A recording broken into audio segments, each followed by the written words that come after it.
Hey everyone, welcome back, and this is my review of Magic Kaito, Episode 9. Wow. I did not expect to get this episode out of Magic Kaito. We actually learned more about Kaito's parents, and it actually brings up a theory for me concerning Aoko. And I think you all know where I'm going with this, but I'll save it till after I explain what happened in this episode. So, basically, we learn more about his parents. Apparently, his mother was a phantom thief. Now, she was basically known as the Phantom Lady, and that's basically how his parents met. On a heist, I guess before his father became a thief, but that begs the question, what the hell he was doing there in the first place? Like, if that was before he actually became a thief, then, yeah, what the hell was he doing there in the first place? That's really kind of confusing. Alright, but we did learn more about his parents, how they met on that heist, which is apparently the night that his mother was always going on about.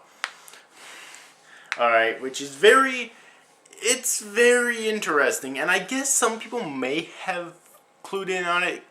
I mean, I guess they were trying to subtly foreshadow it, considering how much they were focusing on his mother. Not necessarily that she was the Phantom Lady, but that she had bigger relevance to the plot than we originally thought. I guess that they were trying to subtly foreshadow that by focusing on her a lot more than you'd think they would. So, I guess that's something that you could technically say there.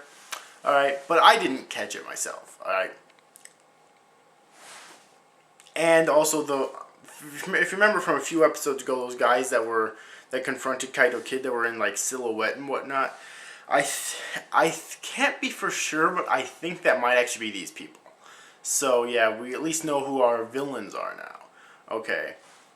And I originally thought that I thought it specifically stated before that the reason why Kaito's father became a thief in the first place was to steal the Philosopher's Stone. But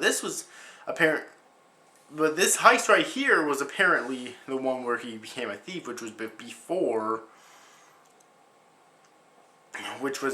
he actually decided to go out for the Philosopher's Stone. So it's kind of interesting. However, that brings me to my theory about Aoko.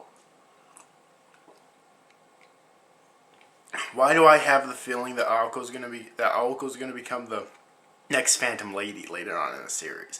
Why do I have that feeling that they're gonna go in that direction?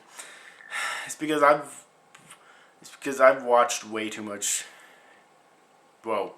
movies that have to do with thieving, classic ones. So I kind of have not to mention the story of Magic Kaito is technically really old. Like, the original manga series and the original anime series is really old as a spin-off of classic Detective Conan. So why do I have a feeling that it's going to go in that direction? I'm not complaining that it's going to be cliche, because it would be awesome, quite honestly, if Aoko became the next Phantom Lady. And I just have that feeling that it's going to go in that direction. Okay, so that's my big theory here. Like, I have a feeling that that's what this episode was trying to set up, because it would make perfect sense, because Kaito's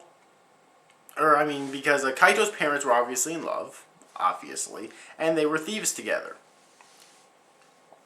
In terms of, Aoko and Kaito, I mean, they're in love with each other, but they're teenagers, so they have a difficult time expressing it. I'm 20 and I have a difficult time expressing it. It's common. But they're obviously in love with each other. Okay, so yeah, I just have a feeling that's going to happen in the future. Other than that, the animation was pretty good as always. Nothing spectacular, but nothing too bad. The music is fucking amazing. I think, out of all the anime I'm watching this season, I think this might be my third favorite musical soundtrack. My second favorite would be Parasite, and my favorite would be Fate. But the music in this series is so fucking good. It really is. And it's definitely worth mentioning. So, overall, tell me your thoughts about this episode in the comment section below. If you've yet to see this week's episode of Magic Kaito, then I definitely recommend that you do. wonder why the translation seemed to sometimes come out late for this series. I mean, is it because it's not licensed? Because I don't know why someone wouldn't pick this series up. It's great, especially considering how old it is and how big Magic Kaito was back in the day. I believe you'd think someone would pick, like Crunchyroll would pick it up right away. I don't watch anime on Crunchyroll, but I think some other sites do take Crunchyroll translations for themselves and whatnot. Alright. And I cannot wait for next week's episode because this episode was really freaking good. Like always, lots of bombshells dropped, lots of plot reveals, and lots of setup and foreshadowing. So, this episode. So anyways, overall, I hope you enjoyed this review, guys. See you after, guys. Thank you for watching. Bye-bye.